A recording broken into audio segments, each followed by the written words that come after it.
Well, grace and peace. Welcome to Find the Intersection. My name is Paul Dezay. It's great to be with you. Today's passage is Malachi chapter 3, verses 1 to 4. Malachi 3, 1 to 4. If you haven't done so, go ahead and read that passage in a couple translations, and then come back here and we will chat about it. Go. Well, welcome back. Today we're into Malachi 3, 1 to 4.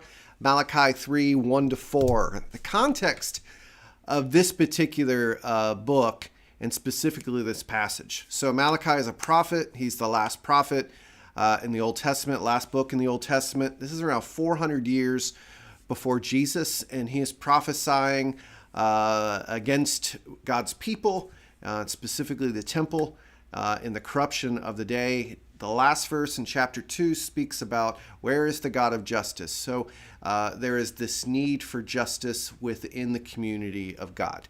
A few things that jumped out to me in this passage.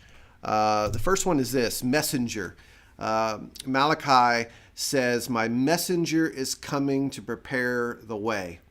My messenger is coming to prepare the way. Now, who is this messenger? This sounds vaguely familiar of what we talked about Monday about John the Baptist coming to prepare the way for the Lord.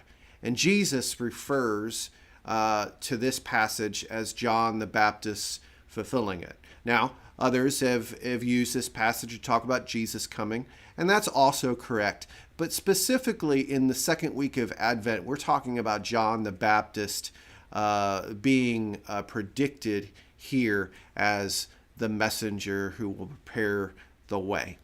Now, the second thing that jumped out to me was the refiner's fire, that God's judgment would come as a refiner's fire to purify God's people, to get rid of the dross from the gold and the silver, to purify.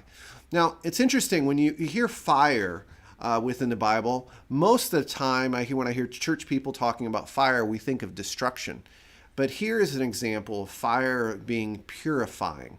Fire being purifying. In fact, most of the times when you see fire in the Bible mentioned, it is about purifying, because God does purify us from corruption. He purifies us from the impurities that are a part of our lives.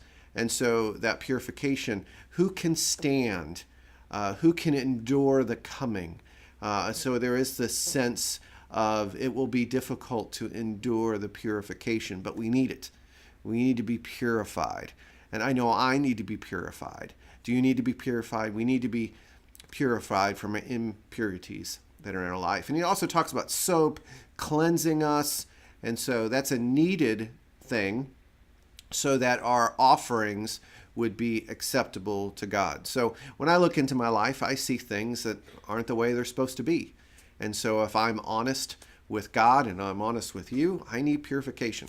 And so we welcome that into our lives, even though that it's difficult to be purified. And finally, the temple, which was mentioned in the beginning of the passage, and Levites, which is mentioned at the end. There's corruption within the temple. And there needs to be justice against the temple for the corruption and the false worship that was going on in those days. And so it's very easy in the sense of worship for the leaders of the temple to lead the people astray. And we see this in the days of Jesus, where the temple was corrupt, and it was when Jesus came and cleansed the temple. There was the money changers who were stealing money, basically, keeping poor people from bringing offerings to God with the exchange rate. And so we see some corruption in the temple.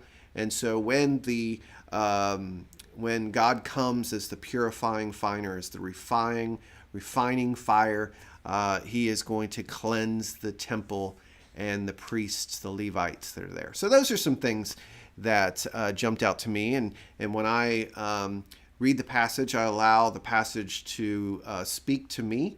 And so I am open to the fact that I know I need to be purified, but also as a leader within the church. I need God's purification. So when I lead God's people, my church, I want to lead them effectively into worship. And so those are some things that I got out of the passage today. Again, deep passage, a lot of stuff there. I'm curious to what you got from the passage today. And as we're building, we talked about Luke with John the Baptist on Monday, and yesterday we talked about Philippians, and today Malachi, and tomorrow we're going to get back into Luke with a song, and then on Friday we're going to talk about the intersection. So I'm excited to see what we all come up with. So do me a favor, and in the comments below, would you share with all of us what God spoke to you in the passage from Malachi today? That's it, everybody. Take care. I'll see you tomorrow.